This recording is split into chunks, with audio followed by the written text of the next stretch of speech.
पायल के पास फेसबुक पर एक लड़की की फ्रेंड रिक्वेस्ट आई। उसने रिक्वेस्ट रिसीव कर ली। वो लड़की कौन थी उसे नहीं पता था, लेकिन धीरे धीरे पायल की उससे फेसबुक पर बातचीत शुरू हो गई। वो उसके शहर की ही लड़की थी। उसने अपनी उस दोस्त से जब भी मिलने की बात करी तो उसने मिलने से इनकार कर दिया। उसकी वो दोस्त तो उसके साथ गंदा काम करना चाहती थी।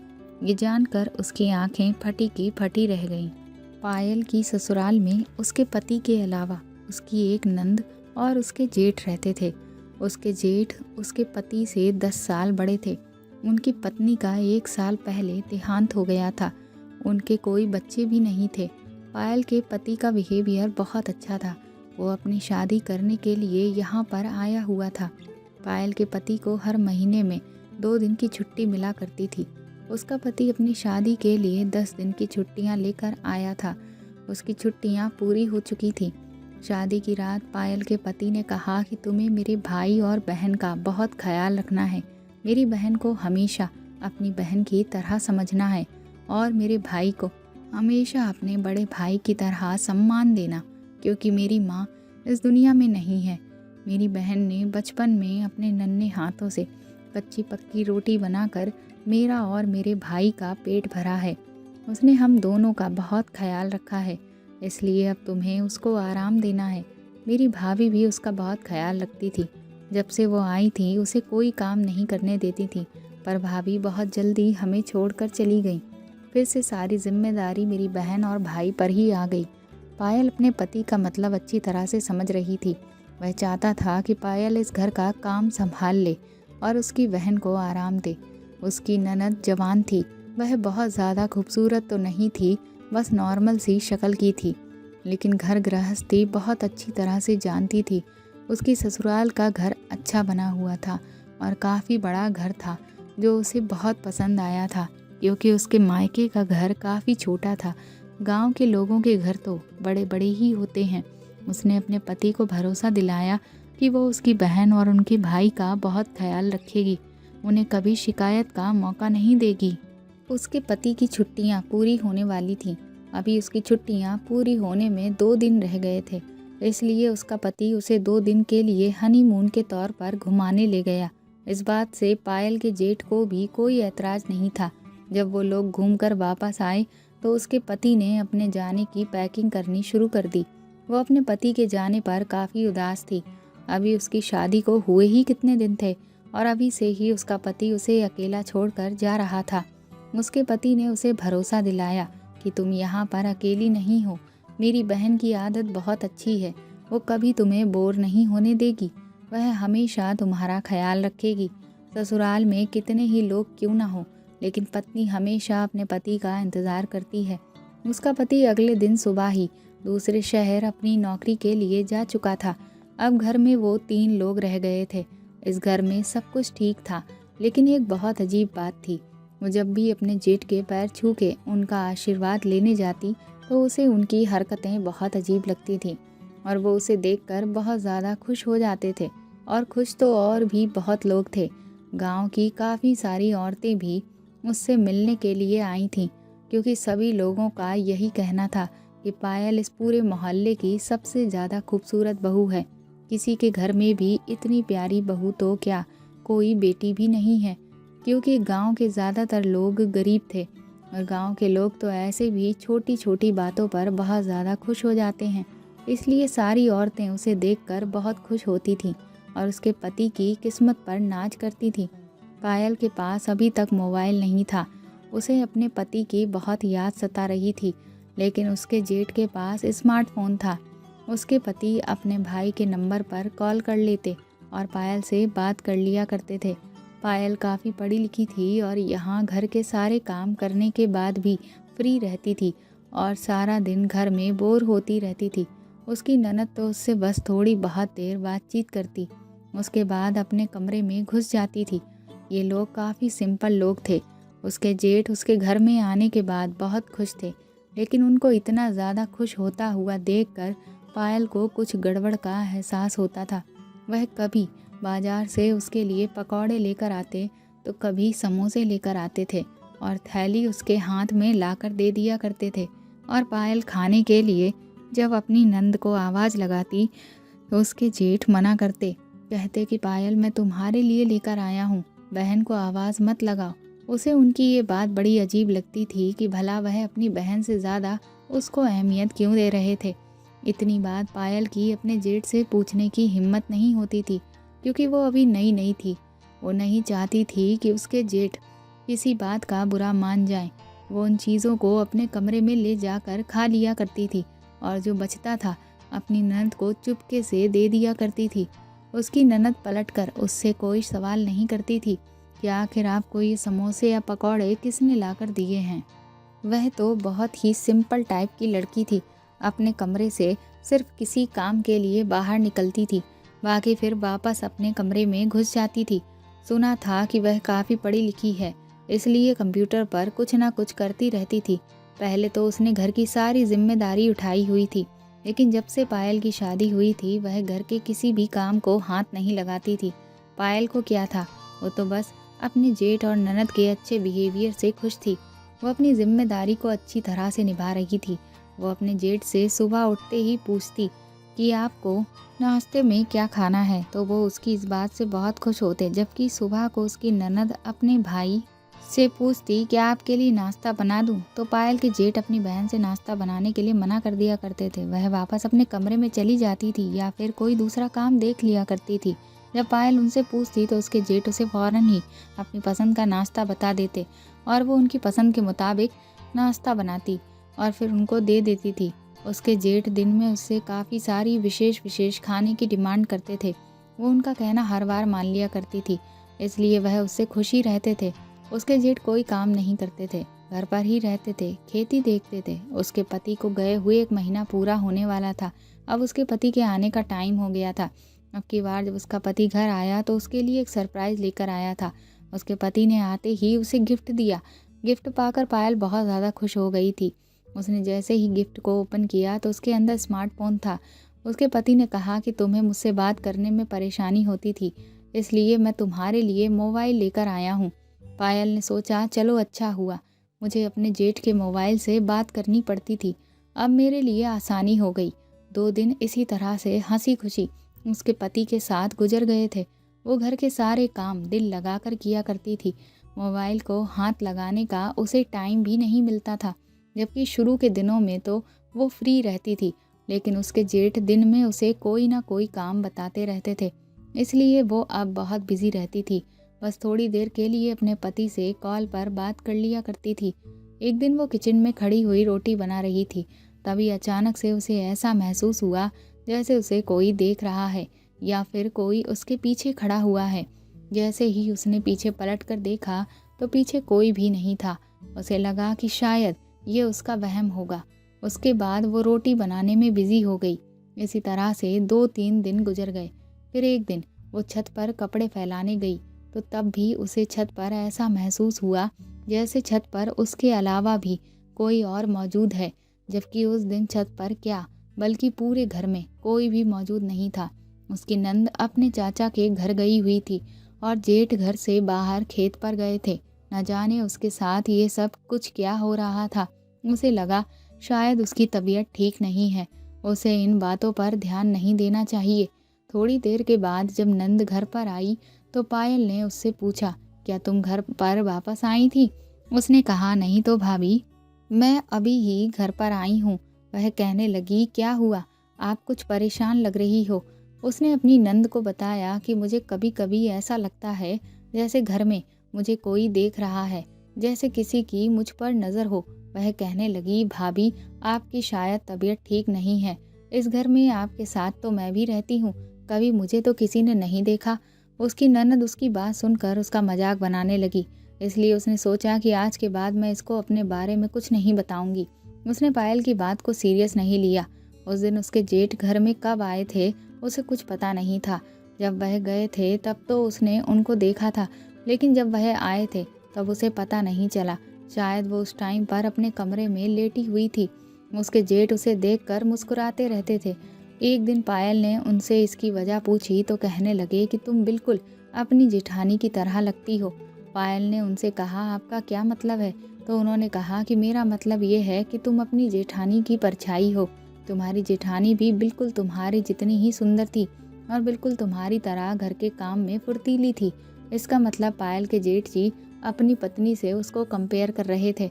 उसे लगा कि इसलिए वह उसे ही अपने हर काम के लिए कहते हैं, क्योंकि उनको उसके हाथ का बनाया हुआ खाना भी बहुत पसंद आता है।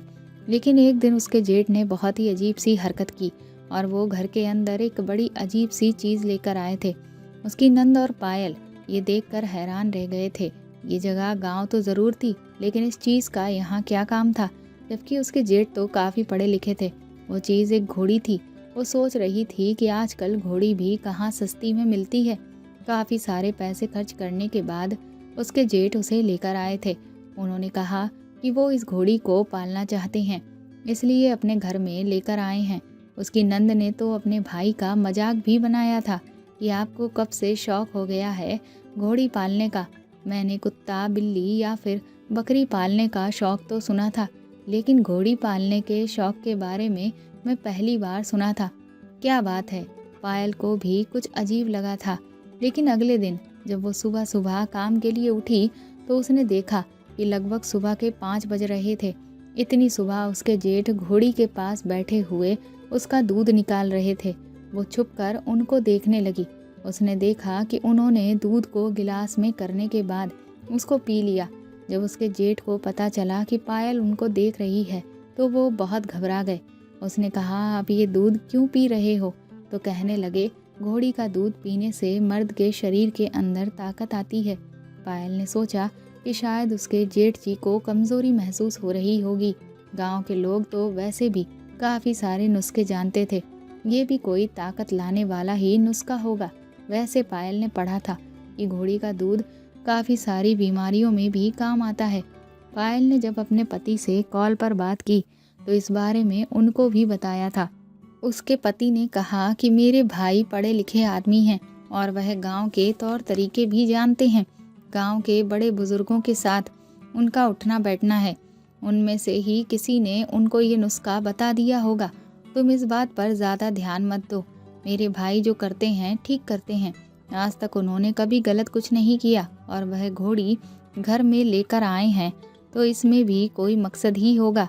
पायल ने अपने पति से कहा, आप ठीक कह रहे हो जेठ जी, सच में बहुत अच्छे इंसान हैं। एक दिन पायल अपनी नंद के साथ मार्केट गई थी। मार्केट से आने के बाद जैसे ही वो अपने कमरे के अंदर गई तो ये देखकर वो हैरान रह गई थी कि उसके कमरे की हालत बहुत बुरी थी। ऐसा लग रहा था जैसे किसी ने उसके कमरे की तलाशी ली हो। चारों तरफ सामान फैला हुआ था। उसे लगा कि शायद उसके कमरे में कोई आया होगा। वो अपनी सारी कीमती चीज़ चेक करने लगी, लेकिन उसके कमरे की हर कीमती चीज़ अपनी जगह पर ही मौजूद थी। कोई भी चीज़ कमरे से गायब नहीं थी, बस कमरे का सामान इधर उधर फैला हुआ था। पायल अपने जेठ जी के पास गई, उनसे ये सवाल किया कि मेरे कमरे में ये सामान कैसे फैला हुआ है? क्या आप मेरे कमरे में गए थे? क्योंकि उस दिन घर में जेठ जी अकेले ही मौजूद थे। उन्होंने कहा कि मैं तुम्हारे कमरे में नहीं गया, लेकिन मैंने तुम्हारे कमरे के अंदर बिल्ली को जाते हुए देखा था। शायद बिल्ली ने ही तुम्हारे कमरे का सामान फैला दिया होगा। उसने सोचा कि शायद वह सही कह रहे हैं, यही हो सकता है। बिल्ली कमरे में आई होगी, वरना कमरे में ऐसे बेवजह सामान कौन फैलाएगा। उसने इस बात को इग्नोर कर दिया था। पायल का पति छुट्टी के दिन आ गया था, 2-3 दिन के लिए। अगले दिन जब पायल ने सुबह का नाश्ता बनाया तो सब लोग नाश्ते के टेबल पर आकर बैठ गए थे। उसके पति ने अपनी बहन से कहा, तुम्हारी भाभी मेरे पीछे तुम्हारा ख्याल भी रखती है या नहीं? उसकी नंद कहने लगी, भैया भाभी बहुत अच्छी हैं, हमारा बहुत ख्याल रखती हैं। ये बात सुनकर पायल को खुशी मिली थी कि उसकी नंद ने उसकी तारीफ की थी। उसके बाद उसके जेठ ने तो उसकी इतनी देर तक तारीफ की थी कि वह तो खामोश होने का नाम भी नहीं ले रहे थे। उसके जेठ ने कहा कि पायल सच में बहुत अच्छा खाना बनाती है और उसने घर को भी बहुत अच्छी तरह से हैंडल किया हुआ है। पायल ने सोचा कि आज वो अपने जेठ से अपने मायके जाने की परमिशन ले लेती है, लेकिन ये सुनकर उसे बड़ी हैरानी हुई थी कि उसके जेठ ने उसे मायके जाने से मना कर दिया। वो उदास हो गई थी। उसका उदास चेहरा देखकर उसके जेठ ने थोड़ी देर के बाद कह दिया कि ठीक है, चली जाओ पायल। अपने पति के साथ 2 दिन के लिए अपने माता पिता के घर चली गई थी। वहाँ पर उसने अच्छा टाइम गुजारा था और उसके बाद में घर वापस आ गई थी। उसका पति वापस चला गया था। उसके पति जाते ही अगले दिन उसके फेसबुक पर एक फ्रेंड रिक्वेस्ट आई।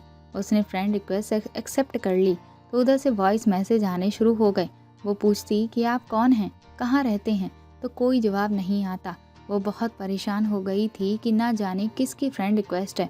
फ़ोटो में फ्लावर लगा था, नाम भी शॉर्ट में लिखा था। एक दिन दोपहर का टाइम था। वो सब लोग दोपहर में अपने अपने कमरे में जाकर लेट जाते थे और आराम करते थे। उसकी नंद और जेठ भी अपने कमरे में आराम कर रहे थे। वो जैसे ही अपने कमरे में आई तो उसने अपना मोबाइल देखा तो उसके फेसबुक पर मैसेजेस पड़े थे, पर वो ब्लैंक मैसेज थे। जब उसने बहुत पूछा कि आप ब्लैंक मैसेज क्यों कर रहे हैं, कौन हैं आप, तो उधर से एक मैसेज आया। उसमें उसने बताया कि वो लड़की है। लड़की ने पहले तो हेलो बोला। उसके बाद पायल ने पूछा आप कौन हो, तो कहने लगी कि मेरा नाम रिया है। पायल इस नाम की किसी भी लड़की को नहीं जानती थी। पायल ने कहा मैं आपको नहीं जानती। उसने भी कहा मैं भी आपको नहीं जानती।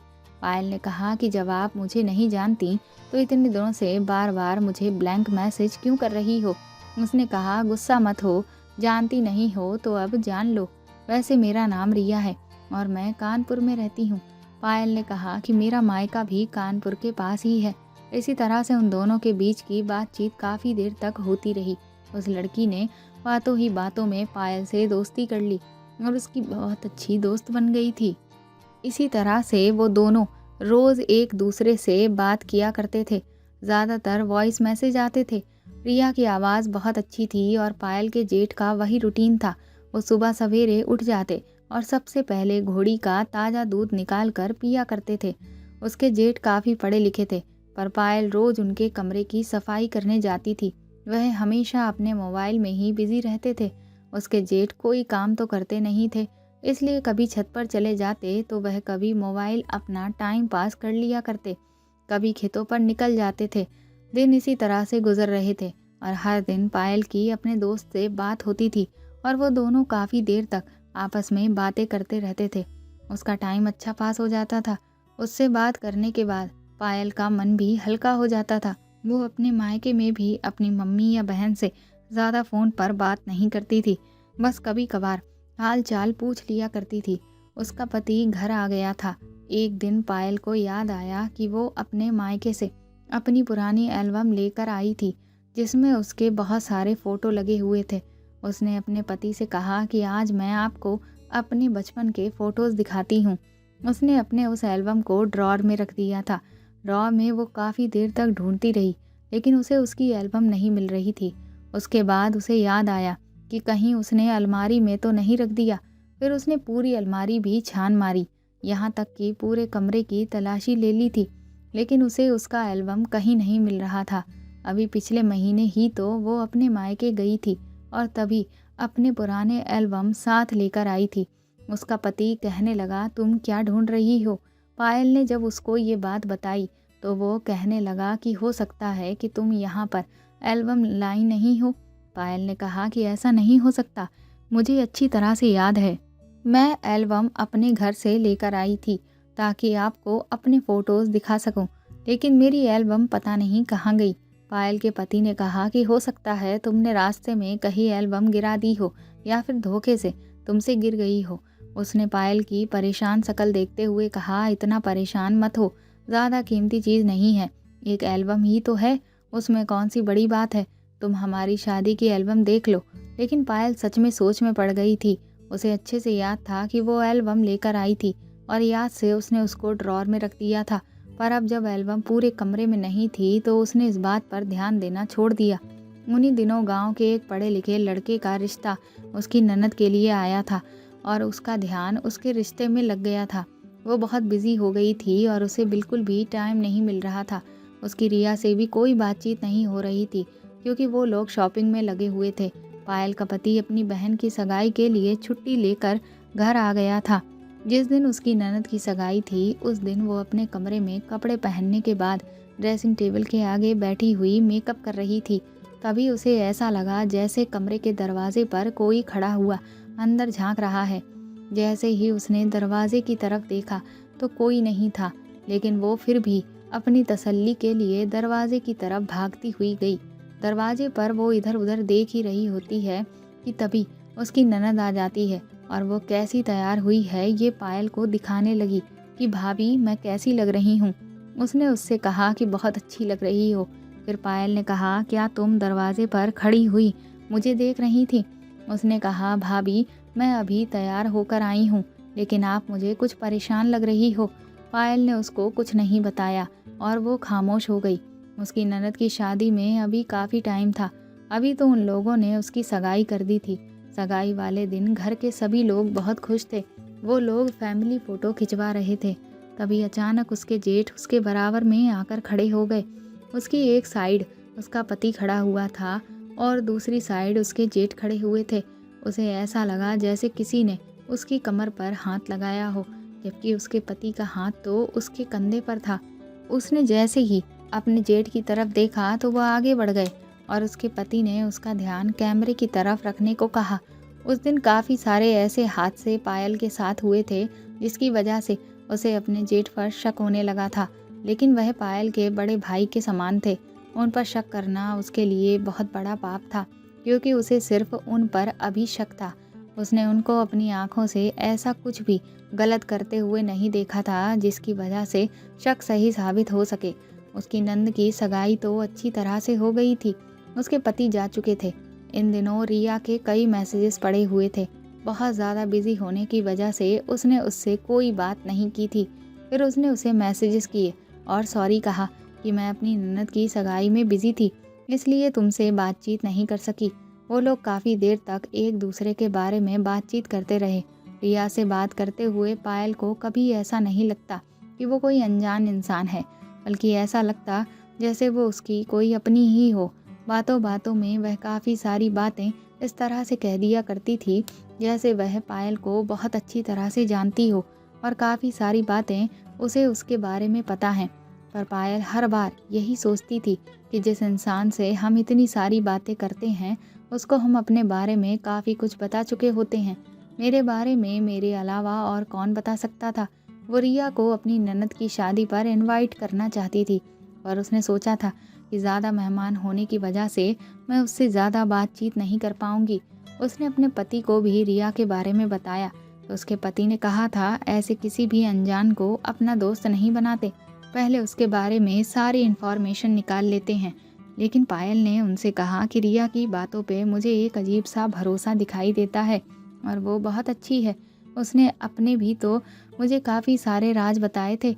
वह मुझ पर भरोसा करती है, इसलिए तो उसने मुझे अपने सीक्रेट्स बता दिए थे। वरना आज के ज़माने में कोई भी किसी को अपने सीक्रेट्स बिना मतलब के नहीं बताता। और वो दोनों ज़्यादातर सारी बातें करते थे और वो पायल को अपनी सीक्रेट बताती थी कि वह किसी को पसंद करती है। जिसको वो पसंद करती है वह इंसान बहुत खूबसूरत है, मगर उसने बताया कि वह शादीशुदा है। पायल ने उसे कहा था कि तुम्हें शादीशुदा इंसान ही पसंद आया था, तुम किसी कुंवारे लड़के को पसंद नहीं कर सकती थी। तब उसने कहा कि मैं जिसको पसंद करती हूँ वह बहुत ज़्यादा खूबसूरत है, मेरा दिल करता है कि मैं उसे सारा दिन देखती रहूँ। उसने बताया था कि मेरे मोबाइल में उसके बहुत सारे फ़ोटोज़ हैं, मैं दिन रात उसके फ़ोटोज़ देखती रहती हूँ और हर मोमेंट पर मैं उसका फ़ोटो क्लिक करती रहती हूँ और उसे पता भी नहीं चलता। वो लड़की जिसको भी चाहती थी सच में दीवानों की तरह प्यार करती थी। पायल को वो बहुत पसंद आई थी और अब उसे उससे मिलना था। वो उससे मिलना चाहती थी। उसने सोच लिया था कि अब की बार जब उसका पति घर आएगा तो वो रिया को अपने घर डिनर पर इनवाइट करेगी और वो उसके गांव उससे मिलने के लिए ज़रूर आएगी और कभी इनकार नहीं करेगी। पायल ने ठान लिया था कि वो उससे मिलकर ही रहेगी। उसने बातों ही बातों में रिया से कहा भी था कि मैं तुमसे मिलना चाहती हूँ, क्या तुम मेरे घर आ सकती हो? उसकी बात सुनकर कुछ देर के लिए रिया ने कोई रिप्लाई नहीं दिया और उसने कुछ देर के बाद बड़ी सोच समझ कर जवाब दिया था कि अभी उसकी तबीयत ठीक नहीं है। लेकिन पायल ने उससे कहा कि मैं तुम्हें अभी कब मिलने के लिए बुला रही हूँ, जब मेरे पति छुट्टियों में घर आएंगे तो मैं तुम्हें इनवाइट करूँगी, तुम ज़रूर आना। अभी तो मेरे पति के घर आने में काफ़ी दिन हैं, तब तक तो तुम्हारी तबीयत भी ठीक हो जाएगी। और वो इस बात पर एग्री हो गई थी। इधर पायल के जेठ जिस घोड़ी को पाल रहे थे वह सारा दिन बेचारी धूप में खड़ी रहती थी और उसके जेठ पूरा दिन मोबाइल में लगे रहते थे। वो अपने जेठ के हाथ में बार बार मोबाइल देखती रहती थी। पहले तो वह कभी मोबाइल इतना ज़्यादा इस्तेमाल नहीं करते थे, लेकिन उसने नोटिस किया था कि काफ़ी दिनों से वो मोबाइल पर ज़्यादा ध्यान दे रहे थे। लेकिन वह हर रोज़ घोड़ी का दूध ज़रूर पीते थे। इस घोड़ी को उनके घर पर आए हुए लगभग 2 महीने हो गए थे।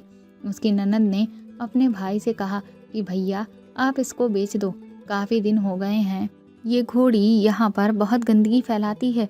तो उसके जेठ कहने लगे, ये यहाँ से कहीं नहीं जाएगी, मैं इसका ध्यान रखता हूँ, किसी से इसका कोई काम नहीं करवाता। उनको शायद अपनी बहन का ऐसा कहना बुरा लगा था। पायल ने अपनी ननद को खामोश कर दिया था, क्योंकि वो जानती थी कि उसके जेठ अपने शरीर में ताकत बढ़ाने के लिए घोड़ी का दूध पिया करते थे।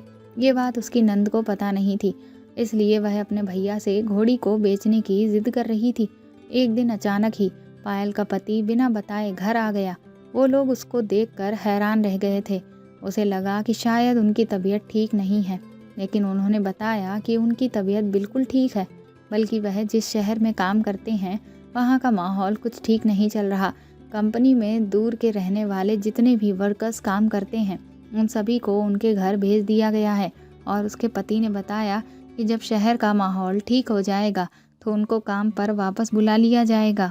इसका मतलब ये था कि लगभग उसके पति कुछ दिन तो अब घर में ही ठहरने वाले थे। वो बहुत खुश हो गई थी, क्योंकि कभी उसका पति उसके साथ 2 या 3 दिन से ज़्यादा घर में रुके ही नहीं थे। उसकी ननद भी अपने भाई को देखकर बहुत खुश हुई थी, जबकि उसके जेठ का बिहेवियर कुछ चिड़चिड़ा सा हो रहा था। न जाने वह किस बात पर नाराज़ थे। पायल को तो कुछ भी समझ में नहीं आ रहा था और उसके जेठ छोटी छोटी बात पर गुस्सा कर रहे थे। उन्होंने उसके पति को भी खूब डांट लगाई। उन्होंने कहा कि अगर तुम्हारी कंपनी ने तुम्हें भेज दिया तो तुम वापस आ गए। तुम्हें नहीं पता कि तुम्हारे यहाँ पर आ जाने से घर में पैसों की कितनी परेशानी हो जाएगी। उसके पति ने उनको समझाया कि शहर का माहौल ठीक नहीं है, इसलिए कंपनी में काम बंद हो गए हैं। लेकिन उन लोगों ने 2 महीने की सैलरी एडवांस में दे दिया है। वो लोग भी हैरान रह गए थे कि ना जाने जेठ जी का बिहेवियर इतना गुस्से से भरा कैसे हो गया। उसके पति तो खामोश होकर अपने कमरे में चले गए थे। गुस्से में जेठ जी ने खाना भी नहीं खाया था। उसने अपने पति से कहा कि आज जेठ जी को क्या हो गया, पता नहीं क्यों वह आज इतना गुस्सा क्यों कर रहे हैं। आज से पहले तो कभी उनको गुस्से में नहीं देखा। उसके पति कहने लगे, अब वो 45 साल के हो गए हैं, उन्हें घर की चिंता लगी रहती है और फिर बहन की शादी भी तो सर पर रखी है, इसलिए वह कुछ परेशान होंगे। उसके बाद खाना खाकर वो सब लोग सो गए थे। उसके पति को यहाँ पर रहते हुए 2-3 दिन गुजर गए थे, लेकिन वो नोटिस कर रही थी कि इन दिनों रिया ने उसे एक बार भी मैसेज नहीं किया। पायल ने उसको मैसेज किया और उससे कहा कि मेरे पति घर आ गए हैं, मैं तुमसे मिलना चाहती हूँ। पायल ने उसको डिनर के लिए इनवाइट कर दिया। वह उससे मिलने के लिए मना कर रही थी। उसने उससे कहा, मुझे पता है तुम बहाना बना रही हो, अगर तुम मेरे घर पर नहीं आई तो मैं तुमसे कभी बात नहीं करूँगी। उसके बाद उसने फ़ोन बंद कर दिया था। अगले दिन रात के डिनर पर उसने रिया को इनवाइट कर दिया था और अपने पति के आने की खुशी में उसने खाने में बहुत अच्छी डिशेज भी बनाई थी। वो शाम के टाइम पर अपने जेठ के कमरे में उनको चाय देने के लिए गई थी। उसने देखा कि वह बहुत परेशान नज़र आ रहे थे। उसने उनकी तरफ चाय की ट्रे रख दी तो उन्होंने चाय भी नहीं पी और वह उठकर कमरे से बाहर चले गए थे। पता नहीं क्यों उनका मूड बहुत ऑफ था और वो पायल से भी बात नहीं कर रहे थे। लेकिन उसके जेठ अपना मोबाइल कमरे में ही छोड़ गए थे। उनके मोबाइल पर किसी की कॉल आ रही थी। उसने सोचा कि कॉल की आवाज़ सुनकर वो खुद ही अपना मोबाइल लेने के लिए आ जाएंगे, लेकिन उनके मोबाइल पर लगातार किसी की कॉल आ रही थी। उसने अपने जेठ जी का मोबाइल उठाया और उनको कमरे से बाहर देने के लिए चली गई। उसने देखा कि वह घर में कहीं भी मौजूद नहीं थे। तभी अचानक पायल के पति ने उसे आवाज़ लगा दी। उसके जेठ का मोबाइल उसके हाथ में ही था।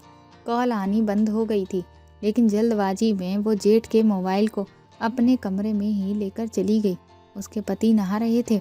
उन्होंने अपने कपड़े निकालने के लिए कहा था। वो उनके कपड़े निकालने में बिजी हो गई थी। तभी अचानक उसे याद आया कि शाम के 5 बज गए हैं। एक बार वो पहले रिया को मैसेज कर दे कि वह आ रही है या नहीं। और वह आ रही है तो कितनी देर में पहुंच रही है। पति के कपड़े निकालने के बाद उसने अपना मोबाइल उठाया और रिया को फेसबुक पर मैसेज किया। इधर उसने मैसेज किया, उधर उसके जेठ के फ़ोन पर नोटिफिकेशन टोन बजी। पहले तो उसने इग्नोर किया, फिर जैसे ही दोबारा मैसेज किया, फिर दोबारा टोन बजी। जैसे ही उसने जेठ का मोबाइल हाथ में लिया, ये देखकर उसके पैरों तले से ज़मीन निकल गई थी। उनके मोबाइल की स्क्रीन पर जो नोटिफिकेशन शो हो रहा था वह उसका ही था। घबराहट से उसके हाथ से मोबाइल ही छूट गया। उसने दोबारा से अपने मोबाइल से मैसेज किया और देखा कि फिर से मैसेज उसके जेठ के फ़ोन पर ही आ रहा था। उसने वॉइस मैसेज खोले तो वो वही मैसेज थे जो वो रिया को भेज रही थी। अब वो बहुत ज़्यादा परेशान हो गई थी कि आखिर ये सब कुछ क्या हो रहा है। उसने खामोशी से अपने जेठ के मोबाइल को स्विच ऑफ करके अपनी अलमारी में रख दिया और अपने काम पर लग गई। थोड़ी देर बाद उसके जेठ जी जब घर वापस आए तो वह उसे बहुत परेशान नज़र आ रहे थे। उसे पता था कि वह ज़रूर अपने कमरे में जाएंगे और अपना मोबाइल तलाश करेंगे।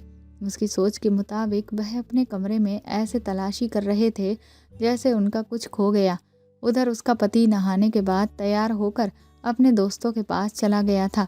पायल के पास मौका अच्छा था, इसलिए उसने अपने जेठ का मोबाइल ऑन किया और उनके मोबाइल की तलाशी लेने लगी। फ़ोन में उसने जो देखा उसे देखकर उसके पैरों तले से ज़मीन निकल गई थी।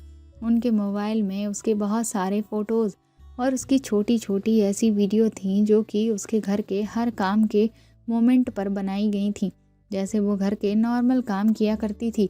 अब पायल को सब कुछ समझ में आ गया था कि आखिर उसे हर बार ऐसा लगता था कि उसके पीछे कोई है, कोई उसे देख रहा है, उस पर किसी की नज़र है। ये उसका कोई शक नहीं था, बल्कि उसके जेठ अपने मोबाइल से उसकी फ़ोटोज़ लिया करते थे या फिर उसकी वीडियो क्लिप बनाते थे। उसे अपने जेठ से डर लगने लगा था, लेकिन फिर ये रिया कौन थी जो इतने दिनों से उससे मैसेज से बातें करती थी। वो बहुत कंफ्यूज हो रही थी।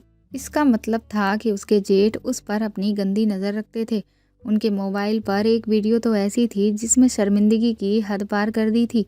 उनके मोबाइल में उसकी साड़ी पहनते हुए की वीडियो थी और उसके कमरे में जो एल्बम गायब हुई थी। इसका मतलब यही था कि वह भी उसके कमरे से उसके जेठ ने ही ली थी। उन्होंने वो अपने पास रख ली थी। अब पायल ये सब कुछ बर्दाश्त नहीं कर सकती थी। उसने अपने पति को फ़ौरन कॉल करके घर बुला लिया और उनको सब कुछ बता दिया। उसके पति ने पहले तो उसकी बात सुनते ही उसके मुंह पर थप्पड़ मार दिया और कहने लगे कि तुम मेरे भाई पर इल्ज़ाम लगा रही हो। उसकी नंद उसे इस बात पर बुरा भला कहने लगी। उसे पता था कि कोई भी उसकी बात पर यकीन नहीं करेगा, इसलिए उसने अपने पति के हाथ में उनके भाई का मोबाइल दे दिया और उनसे कहा कि देखो और बताओ कि ये मोबाइल किसका है। उसके जेठ उसके पति से कहने लगे कि इसमें कुछ भी नहीं है। पायल के पति ने अपने भाई की तरफ देखा और कहा कि उसने कहा है कि ये मोबाइल किसका है, उसने ये नहीं कहा कि मोबाइल के अंदर क्या है। ये बात सुनकर पायल के जेठ अचानक खामोश हो गए थे और अगर वह कुछ बोलते तो उनकी जबान लड़खड़ाने लगी थी।